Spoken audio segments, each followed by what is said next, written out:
အားလုံးပဲမင်္ဂလာပါရှင်အခုကျွန်မတို့တော့ဆေဘောတော့ရွာချင်းတဲ့ဆိုတဲ့ရွာကိုရောက်နေပါတယ်ဟုတ်တယ်ဘုံလို့ရွာဒီပုံရွာဒီပုံကျော်ပြနေဆေးရွာအောင်ရော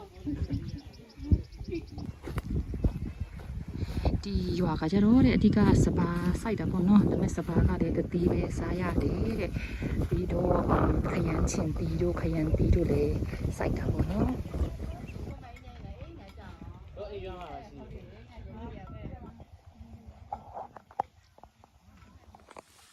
ဆိုအင်းထဲမှာကကျတော့တချို့အချိန်တွေဆိုရင်လေအရင်တိုက်ရအောင်နော်ဒီလေအရင်ကျန်းတော့သူကအိမ်ထဲမှာမနေရရင်တဲ့ဒီမှာလာခုပါတယ်တဲ့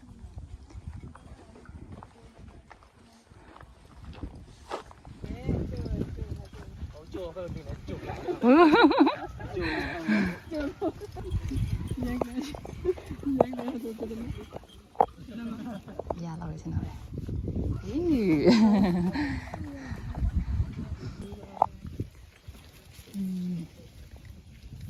မစပါတီးမမြင်ဖူးတော့သူများအတွက်ပါဘာနိုင်ဖို့ကြလားကြားတယ်ဟိုဒီမှာဒေသခံကဘာပြောလဲဆိုတော့ဒီမှာကျရည်နေများတော့ဒီစပါရိတ်ဆက်ကဝင်လို့မရဘူးပေါ့နော်အဲ့တော့လူတွေကပဲကိုယ်တိုင်စပါရိတ်ရပါတယ်တဲ့သူတို့စပါရိတ်နေကြတယ်ကြ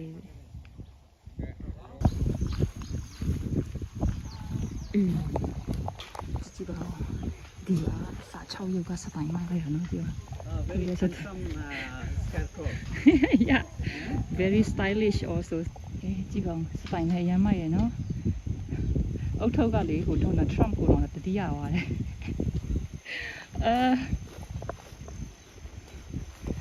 โอเคဒါဆိုကျမတို့လီစိတ်ကိုရောက်ပါပြီ